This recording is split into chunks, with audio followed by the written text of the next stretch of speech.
ভালো। হ্যালো বন্ধুরা, আবার চলে এলাম একটা নতুন ভিডিও নিয়ে। বেশ কয়েক মাস যাবৎ ফোন খুললেই দেখতে পাচ্ছিলাম কেক আর পুডিং, বিভিন্ন রকমের ফ্লেভারের কেক আর বিভিন্ন রকমের পুডিং। ঘুম থেকে উঠে দেখছি কেক আর পুডিংয়ের ভিডিও, ঘুমাতে যাওয়ার সময়ও দেখছি কেক আর পুডিংয়ের ভিডিও। এই ভিডিও দেখতে দেখতে হঠাৎ একদিন রাতে আমি স্বপ্ন দেখলাম যে আমি ঘরে বসে নিজের হাতে বানানো পুডিং খাচ্ছি। ব্যাস ওই আর কি, যেমন স্বপ্ন তেমন কাজ, বানিয়ে ফেললাম বাড়িতেই পুডিং। পুডিং বানানো তো খুব সোজা। হাফ লিটার দুধ, 4টে ডিম, 4 চামচ চিনি আর সামান্য একটু গুঁড়ো দুধ। এরপর খালি একটাই কাজ, ভালো করে মিশিয়ে নিতে হবে। দুধের মধ্যে ডিম আর চিনিটাকে ভালো করে মিশিয়ে নিতে হবে। মেশানো হয়ে গেলে একটু গুঁড়ো দুধ দিয়ে সেটাকেও ভালো করে মিশিয়ে নিতে হবে। বেশ ভালো করে মেশানো হয়ে গেলে তারপরে একটু ফ্লেভারের জন্য ভ্যানিলার লিকুইডটা একটু দিয়ে দেবো।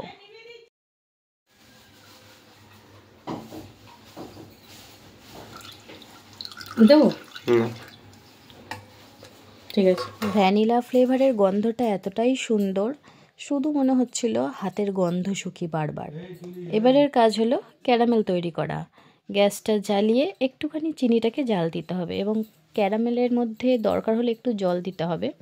বাট আমি ঠিকভাবে ক্যারামেল তৈরি করতে পারিনি, আমার ক্যারামেল লাল হওয়ার আগেই শক্ত হয়ে যাচ্ছিল, তাই গ্যাসটা নিভিয়ে একটু জল দিয়ে নিয়েছিলাম।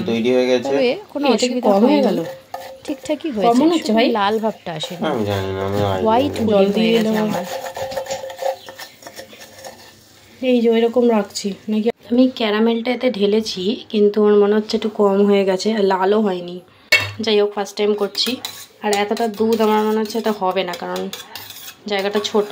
তো প্রথমবার এতে ট্রাই করে দেখি, যদি না হয় খানিকটা রেখে দেবো, পরে করব। রেডি হয়ে গেছে, এবার এতে ঢেলে দেবো, একটু ঠান্ডা হয়ে যাক। এই এখনও চ্যাটচ্যাটে আছে। আমি বুঝতে পারছি না এই যে চ্যাটচ্যাটে যে ভাবটা, এটা থাকবে নাকি এটা শক্ত হয়ে যাওয়ার পর এটা দেয়।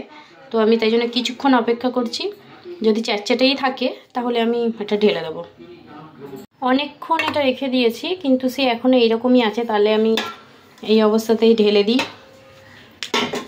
যারা পাস তো একবার নাড়িয়ে নিই, ঢালার আগে কি জানি কেমন হবে, ফার্স্ট টাইম বানাচ্ছি। আচ্ছা, এবার দেখি এতে কতটা হয়। ও না, সরি, আমাকে তো বলেছিল ছাঁকনি দিয়ে করতে, না ছাঁকনি দিয়েই করি, কি দরকার, ছাঁকনি দিয়ে করি। ছাঁকনি দিয়ে দিয়েছি।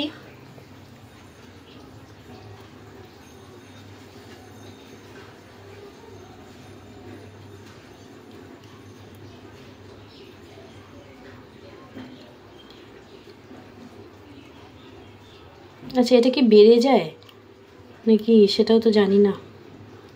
কেক তো বাড়ে, এটা কি বাড়ে? আমি রিস্ক নিতে পারছি না। ও এই যে এইগুলো বেরিয়েছে, সাদা সাদা সাদা সাদা। আর দেবো না, আবার অন্য একটা কিছুতে কফি, কোনো কাপের মধ্যে করবো। কফি কাপগুলো ছোটো ছোটো হয়, পেপারে না, এমনি ছোটো ছোটো, যে তার মধ্যে বসাবো কাপ কেকের মতো। এখন এইটুকুই বসাই। এখানে জল নিয়ে নিয়েছি কড়াইতে, এর উপরে বসিয়ে দেবো, আর একটু জল দিই। চলো তাহলে দেখি কীরকম হয়। বেশ অনেকক্ষণ হলো, 20-25 মিনিট হয়ে গেছে। আমি একটু দেখি।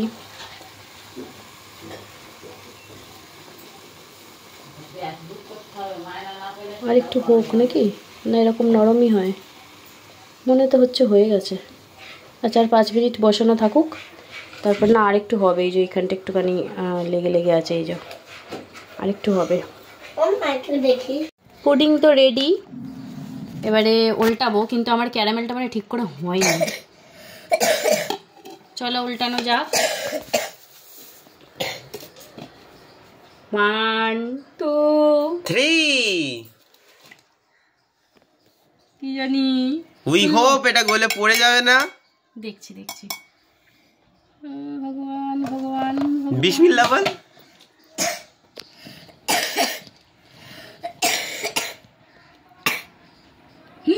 হয়েছে হয়েছে হয়েছে, কিন্তু ক্যারামেল হয়নি। এটা ক্যারামেল, হোয়াইট ক্যারামেল পুডিং। ভালো হয়েছে কিন্তু pudding happy birthday to you you না পুডিং এই ভালো হয়েছে বল ওমা হেভি সুন্দর হয়েছে দিদি এটা এটা নিয়ে প্লেট নিয়ে হ্যাপি বার্থডে টু ইউ এবার টেস্ট করে দেখতে হবে তুলবো এই তোলাটাই তো চাপের কাঁটা চামচ দিয়েই তো তুলতে হয় কাঁটা চামচ একদম সুন্দর হয়েছে না হুম টেস্ট করে দেখবো হেভি টেস্টি এটা